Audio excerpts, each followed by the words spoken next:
अस्सलाम वालेकुम नाजरीन, वेलकम करती हूँ आप लोगों को इस वीडियो की तफसील में जाने से पहले आप लोगों से एक छोटी सी रिक्वेस्ट है। अगर हमारे चैनल पर न्यू हैं तो चैनल को सब्सक्राइब करें, लाइक करें और बेल को प्रेस कर दें।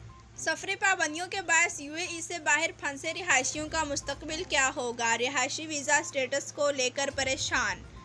मुत्तहिदा अरब अमारात की जानिब से अभी भी कुछ ममालिक पर सफरी पाबंदियाँ आयद कर रखी हैं और इन्हीं ममालिक में मुकीम यूएई के रिहायशी अब परेशानी का शिकार होकर इमिग्रेशन हकाम को फ़ोन कॉल्स कर रहे हैं, क्योंकि इनमें से बेशतर रिहायशियों के वीज़े या तो एक्सपायर हो चुके हैं या एक्सपायर होने के करीब हैं।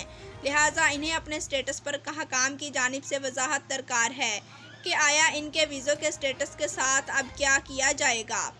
अमर सेंटर के एक कस्टमर एग्जेक्टिव ने निजी खबरसा इदारे खलीज टाइम्स को बताया कि हमें इन लोगों की कॉल्स आ रही हैं जिनके वीज़े या तो एक्सपायर हो चुके हैं या एक्सपायर होने के करीब हैं, और लोग जानना चाहते हैं कि हुकूमत की तरफ से इस हवाले से नई गाइडलाइंस क्या हैं, लेकिन हमारे पास इस मसले के हवाले से कोई नई मालूमात मौजूद नहीं है और ना ही कोई एमएसटी स्कीम का ऐलान किया गया है।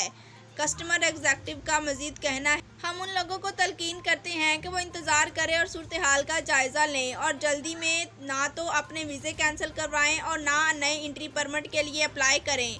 एक भारतीय बाशिंदे ने खबरसा इदारे को बताया कि इसकी बीवी गुज़श्ता साल बच्चे को जन्म देने के लिए भारत गई थी, वापस नहीं आ सकी और इसे अपनी बीवी के वीज़े के स्टेटस के बारे में वाज़िया तौर पर कुछ पता नहीं है। उसने बताया कि मेरी बीवी का वीज़ा 2022 तक कारआमद है, लेकिन चूँकि इसे यूएई से बाहर 6 माह हो चुके हैं, इसलिए मुझे इल्म नहीं है कि वो अब इसी वीज़े पर वापस आ पाएगी या नहीं। मुझे किसी ने मशवरा दिया था कि मैं इसका वीज़ा कैंसिल कराऊं और फिर नए वीज़े के लिए अप्लाई करूं, लेकिन मुझे नहीं इल्म कि ऐसा करना ठीक होगा या नहीं। इसी तरह से मतअद्दिद ऐसे तारकीन वतन हैं जो यूएई की जानिब से आयद की गई सफरी पाबंदियों के बायस अपने आबाई ममालिक में फंसे हुए हैं। निजी खबरसा इदारे की जानिब से जब कानूनी माहिर शेष मेहता से इस हवाले से बात की तो इनका कहना था कि यूएई लॉकडाउन की सूरत हाल में नहीं है और कुछ ममालिक पर सफरी पाबंदी आयद की गई है, लिहाजा जिससे कुछ रहायशियों के वीज़ों के स्टेटस असरअंदाज हो सकते हैं। उसके साथ गुज़श्ता साल एंट्री रूल्स में से नरमी दी गई थी, वो 31 मार्च को ख़त्म हो गई थी, लिहाजा मुमकिन है कि अब ऐसी रिहायशियों पर मामूल के कानून का ही इतलाक़ हो जिसके तहत एक्सपायर वीज़ों के हामिल अफराद अमारात में दाखिल नहीं हो सकते। ताहम बेहतर होगा कि इस हवाले से GDRFA से तस्दीक की जाए।